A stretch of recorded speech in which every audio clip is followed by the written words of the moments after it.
రాజులకు రాజు ప్రభులో ప్రభు అయిన యేసుక్రీస్తు నామమున మీకు శుభములు. ఈరోజు దేవుడు మనకు అనుగ్రహించిన వాక్య ధ్యానము యోహాను సువార్త 3వ అధ్యాయము 18వ వచనము.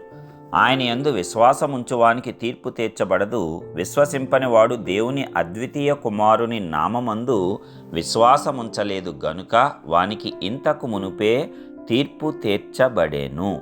ప్రియులారా, ఈ వాక్య ధ్యానమును మనం గమనించినప్పుడు దేవుని యందు అనగా యేసునందు విశ్వాసముంచువానికి తీర్పు తీర్చబడదంట. ఎందుకంటే మనము విశ్వసించవలసింది కుమారుడైనటువంటి యేసుక్రీస్తును.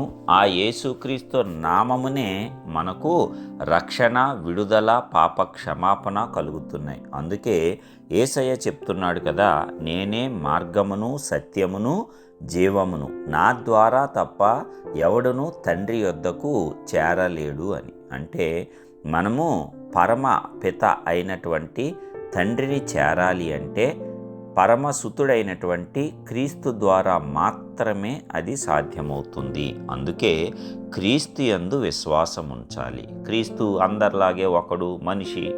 ఈ రీతిగా అనేకుల యొక్క దురభిప్రాయములు వారు నశించటానికి వారికి అపవాది కలుగజేస్తూ ఉంటాడు. అయితే ఎవడైతే యేసును నమ్మి ఆయన నామమందు బాప్తీసం పొంది రక్షింపబడి విశ్వాసం ఉంచుతాడో వాడు రక్షింపబడతాడు, వానికి తీర్పు తీర్చబడదంట.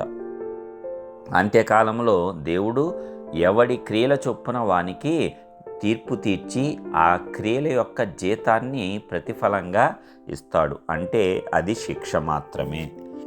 ఈ రీతిగా క్రీస్తు యందు ఎవడైతే విశ్వాసము ఉంచరో వారందరికీ కూడా ఇంతకు మునిపే తీర్పు తీర్చబడినంట.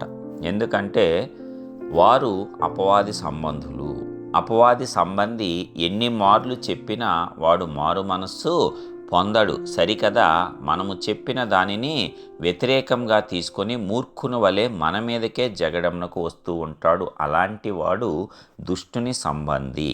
నరకము ఎవరి కోసం సిద్ధపరచబడింది? సాతాను కోసము, వాడి యొక్క అనుచర గణాంగము కోసము సిద్ధపరచబడిందని వాక్యలేఖనం స్పష్టంగా చెప్తుంది. కాబట్టి దేవుడు ఆకాశములో అత్యున్నతముగా ఉన్నటువంటి అతని స్థాయి నుంచి అతని గర్వం వల్ల అభిషేకింపబడిన కెరూబు అనేటువంటి లూసిఫర్ అపవాదిగా ఆ చెరలోనికి, పాతాళంలోనికి త్రోసివేయబడ్డాడు.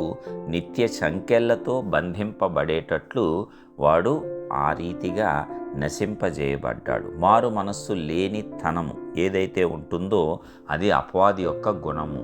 అందరూ కూడా అపవాది యొక్క సంబంధులుగా, వాడి యొక్క అనుచర గణాంగంగా వెళ్ళిపోతారు. ఎవరైతే తమను తాము తెలుసుకొని తమ తప్పులను ఒప్పుకొని, అవును నేను చేసినది తప్పు అని ఒప్పుకొని పశ్చాత్తాపం నుండి మారు మనస్సు పొందుతారో వారందరూ కూడా యేసు నామమున విశ్వసించినప్పుడు రక్షింపబడతారు. ఎందుకంటే అనేకులకు గర్వము, అహంకారము తాము చేసినటువంటి తప్పులను ఒప్పుకోవటానికి, పశ్చాత్తాపం పొందటానికి ముఖ్యమైన ఆటంకంగా ఉంటుంది. కానీ ఆ యొక్క గర్వమే నాశనమునకు ముందు నడుస్తుంది అని వేరొక భక్తుడు చెప్పాడు. కాబట్టి నాశనములో పడిపోకుండా నిన్ను నీవు తప్పించుకోవాలి, రక్షించుకోవాలి అంటే మొదటగా నీవు చేయవలసింది నీవు లోబడుట అలవాటు చేసుకోవాలి. పశ్చాత్తాపం పొందుట, మారు మనస్సు పొందుట, ఒప్పుకొనుట నీ పాపములను అనేది నీవు అలవాటు చేసుకోవాలి.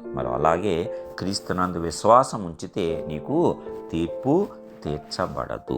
ఇలాంటి గొప్ప విషయాన్ని దేవుడు మరొక్కసారి జ్ఞాపకం చేశాడు. కాబట్టి మనమందరము కూడా మారు మనసు పొంది ఆయన మార్గంలో నడుచుకొని ఆ తీర్పును తప్పించుకొని శాశ్వతమైన, ఆశీర్వాదమైన, ఆనందకరమైన ఆ యొక్క పరలోక రాజ్యములో ప్రవేశించి నిత్యము సంతోషముగా ఉందాము. యుగయుగములు దేవునితో పాటు జీవిద్దాము. కృప మనకు తోడుగా ఉండునుగాక. మహోన్నతుడా, గొప్ప దేవ, నీకే వందనాలు. ఈ వాక్కునిచ్చిన విధానం బట్టి వందనాలు. దీని ప్రకారం మేము నడుచుకొని మమ్మల్ని మార్చుకొని సిద్ధపరచుకొని నీ యందు, నీ కుమారుని యందు విశ్వాసం ఉంచి నాయన తీర్పు నుంచి మేము దాటిపోయేటట్లు కృప చూపించి ఆశీర్వదించి మీ నామమును మా ద్వారా ఘనపరచుకోండి. యేసు నామమును ప్రార్థించి పొందుచున్నాం ప్రియ పరలోకపు తండ్రి. ఆమేన్.